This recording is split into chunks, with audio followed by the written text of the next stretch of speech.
Welcome to this episode number 80 of your next trade called today Final Countdown. So we are only 10 days away from the US elections. We are 10 days away from the FOMC meeting. And as well, in 10 days, we're going to have maybe another Chinese stimulus. So let's start with what the market is mostly looking at these days, which is the elections in the US between Harris and Trump. And as we can see on that chart, Trump, which is in red, is now catching up with Harris. And the market has been paying over the last 2 to 3 weeks really the odds of Trump winning. We can see that through the stock market. As we're going to see, there are different names that have been performing very, very well. But you know, the over the last couple of weeks, what we've seen as well is the bond market under pressure. So yields have been up, and if you look at the two candidates, there is a good chance that the deficits over the next 4 to 5 years in the US will be running very, very high. We are talking between 5 to 7%. At least of the deficit of the GDP. So that means, in other words, we should see more bond supply coming into the market every single month, quarter, year, and that puts pressure on the bond market, meaning yields higher. So right now, as we can see, Trump really catching up with Harris, and if you take some other polls, you will see that actually Trump is leading.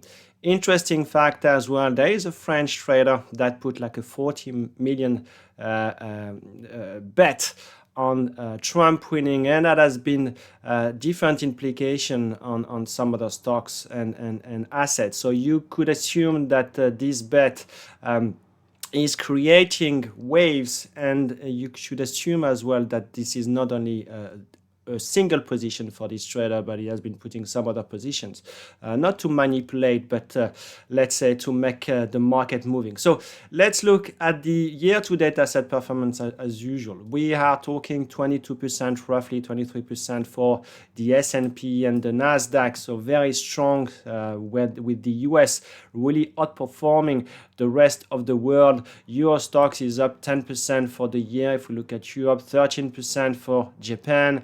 Brazil down for the year, and we got China, which has been making a big move over the last month or so. Strong dollar for the year. We had over the last 2 months really DXY, euro dollar, very, very strong dollar. Why? Because yields have been on the way up, and that has been making the dollar more attractive. Bitcoin 57% for the year. And in terms of hard commodities, if we look at gold, 33% making new highs after new highs. WTI flattish despite all the noise, and not only the noise, but what is happening in the Middle East. So we are trading around the $70.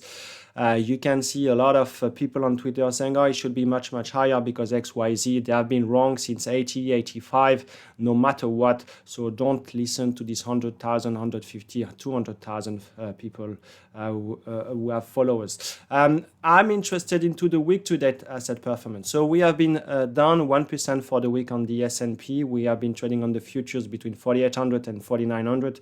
We said last weekend, as long as there is no change, this is a dull market. Don't short a dull market. What has been happening? We flagged as well that the yields were going higher, and the 420, 425% on the 10 years will be an issue. So far, this is where we have been trading, 420 to 425.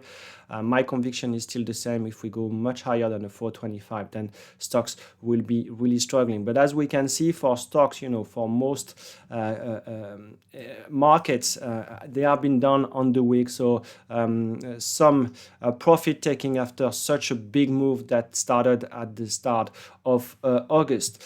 Dollar still strong for the week, so still same story. When you talk risk off, Bitcoin, Ethereum down on the week. WTI is small up, but really the trend has been the same. So let's look at the week-to-date industry performance. On the right-hand side, we got this solar. So this one is to a certain extent is a contrarian trade.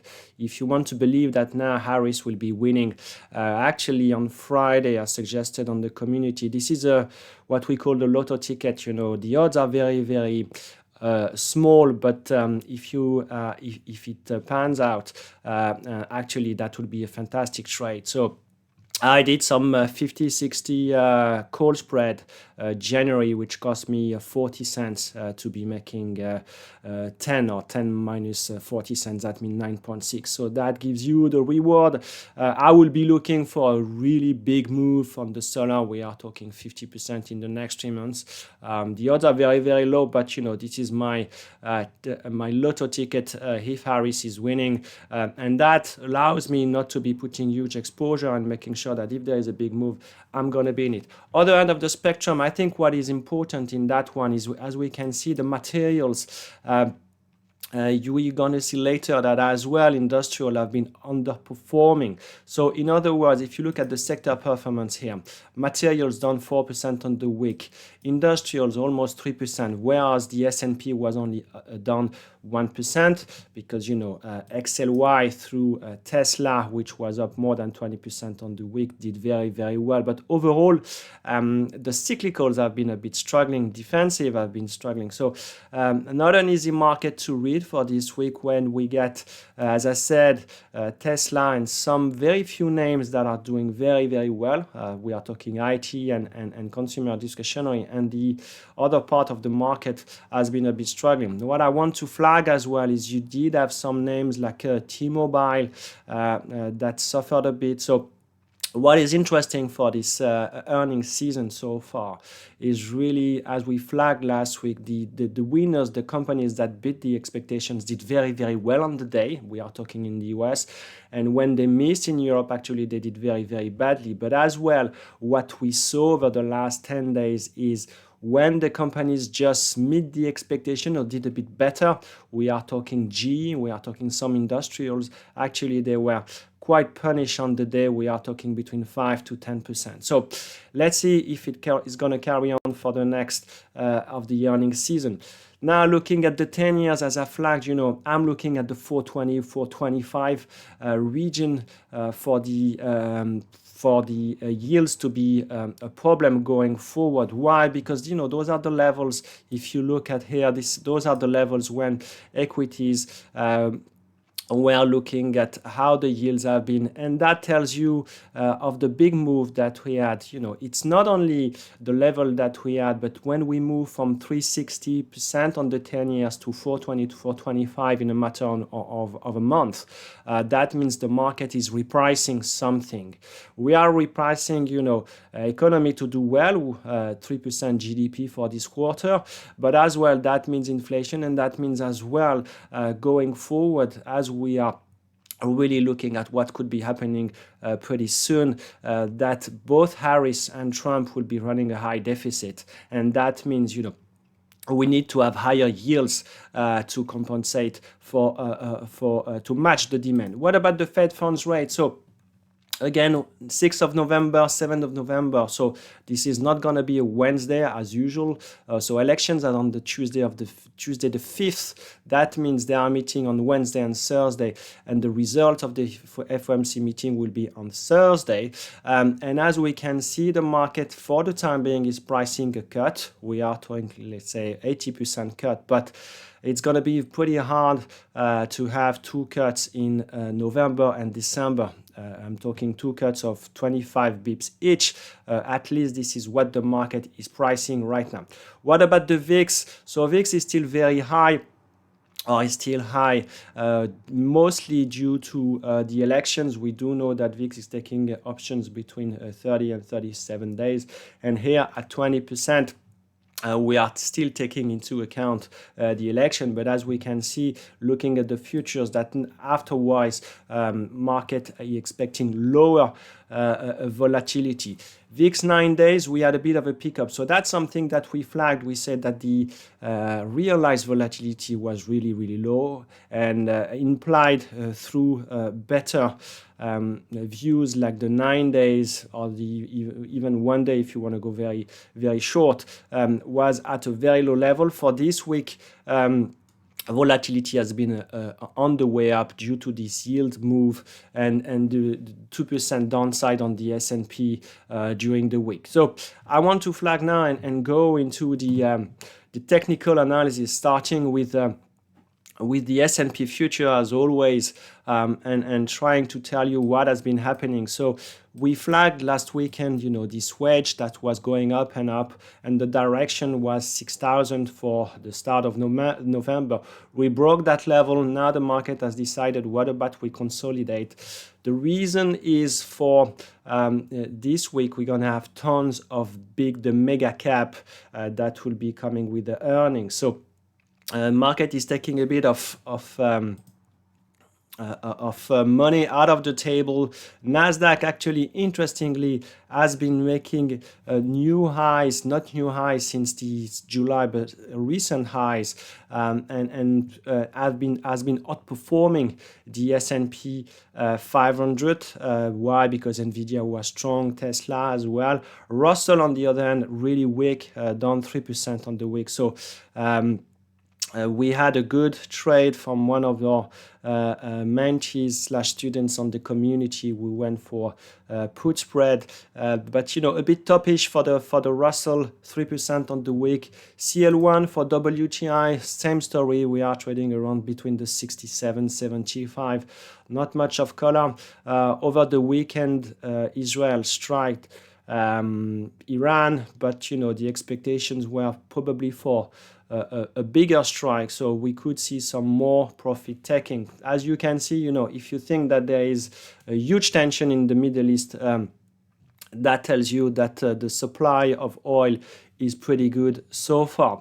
I want to jump right now into gold, which is the asset that is making new highs after new highs since we broke the 2075.80. That was in March of this year. We are really ramping up and up and up, and that will be the same for the silver. Dollar yen. So I want to flag as well weakening of the yen. This Thursday, overnight, we have the decision of the Bank of Japan. So we should be keeping an eye. The carry trade is very much alive here for the dollar yen, where we see the weakness of the yen. DAX for Europe, because we should do a bit of Europe from time to time as well. The trend is still your friend. We are trading in this range. We had good numbers from SAP so far. So let's see how the rest of the European earnings, at least for the big names in Germany. Two names now that I want to flag, because on I think it's on Wednesday after the close, we get Microsoft numbers. And you can see that has been the recent move. So we try to break this level, this trend. That has not been the case. We did decent volume on Friday, but the candle is not. So there's a bit of indecision going forward for Microsoft. So that will be really a name that I want to flag, because over the last 6 months, the Microsoft has been really trading around 420, 430 if you look at the VWAP over that period. But if you look at the numbers, if you do a bit of fundamentals, you will see that the expectations are for 14% top line growth for the next couple of years. We are talking 100 billions of free cash flow. So very good fundamentals. So on one hand, the buy side is saying, I'm not sure about this number, and the sell side is saying, oh, the numbers are still very, very good, and you should expect good numbers. So probably a good name to look at. Look as well at the implied volatility for the day and for the week. Finally, we are talking DJT. Why? Because this is the SPAC for the Trump community, and if you think about the odds of Trump winning, we have been massively on the way up since the start of this month. So now we went from 10-ish, the 10, 15 to 40 almost. So in other words, the market has been more and more pricing the chances of Trump winning. As always, as a trader, you want to price what the market has been paying up. So right now, Trump should be the winner. So let's look at now if I managed to do it, yes. What happened for the week? I didn't want to put too much. So that is the S&P, a bit of a trend down for the future with a bit of a hiccups that was here, where as well on Wednesday we didn't have a great auction, bond auction. I'm saying where the market has a bit of a struggle, but otherwise, it's between this 5,800 and 5,900. So earnings. Many earnings here. I'm using the earnings season for the US. So as you can see, sales have been a bit higher than the previous one in terms of beating. That's the same for the EPS, and the reaction for stocks have been pretty okay.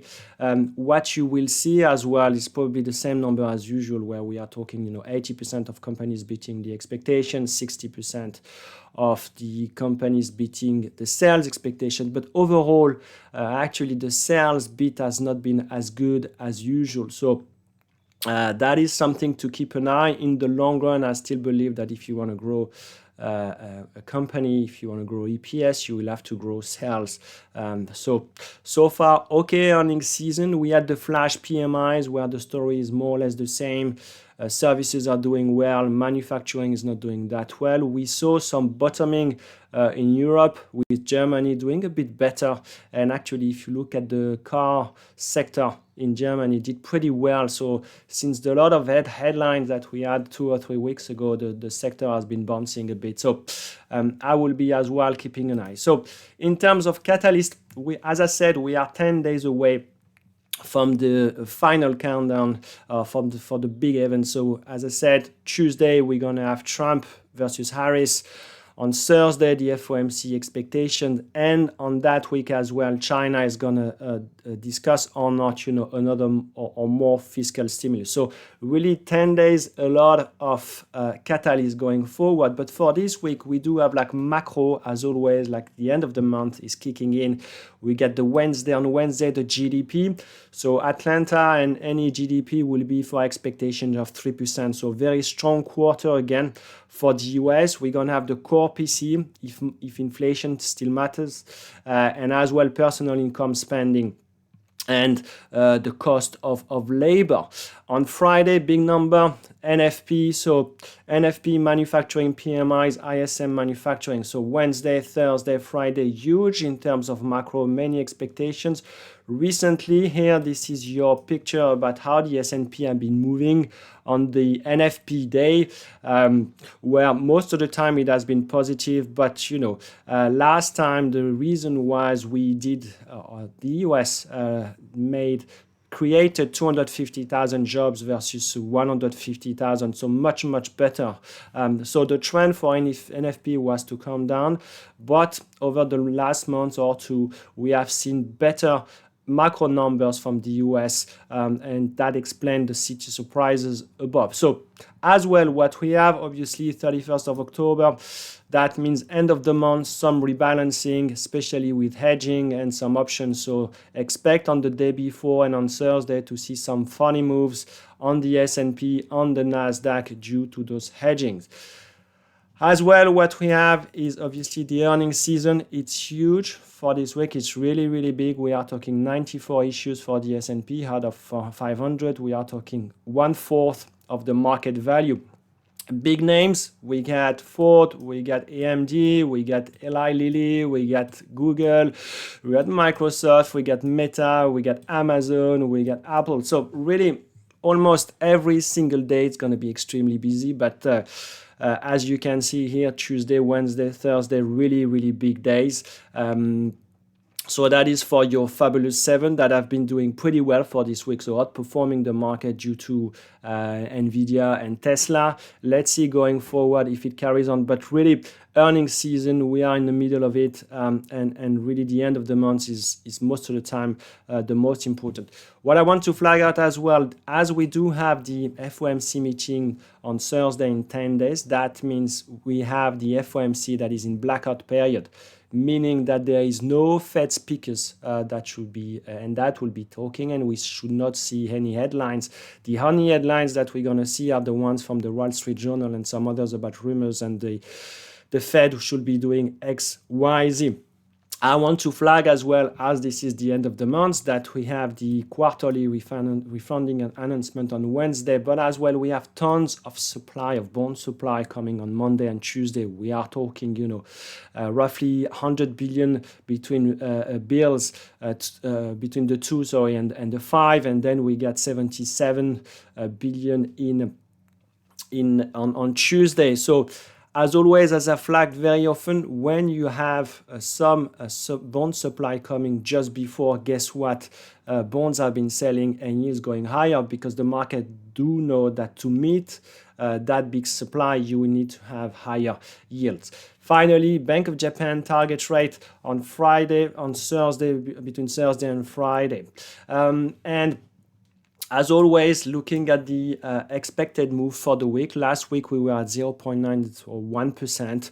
We moved 2% on the week, but we finished clear roughly around this 1%. So if you were longer straddle, at one stage during the week it worked, but close on close, that was more or less the level. For this week we are expecting 1.7%. Why? Because we have tons of macro and we get tons of earnings coming, which are market movers. So 10 days, really the final countdown. Sorry for my pronunciation as a French, I might be struggling. But overall, that has been the picture. We have really 2-3 busy weeks going forward with macro, earnings, and those elections and the FOMC meeting. So this is it for me for the week. If you got any questions, as always, you can send me an email. You can join us on the trading community where we get free channels. I'm thinking about moving the other channels into a paid role for several reasons. One of them is I want more participation, and I want people to be more committed and understand that trading, it's just not, as people will be thinking on YouTube, and it's just a game. And finally, if you got any questions on the 4x4 video series and or the mentoring, same, you can send me an email. So very busy schedule going forward, many things to happen in terms of macro, in terms of special situation, special name. So we should be making good money out of it. This is it for me for the week. Have a good trading week. Bye-bye.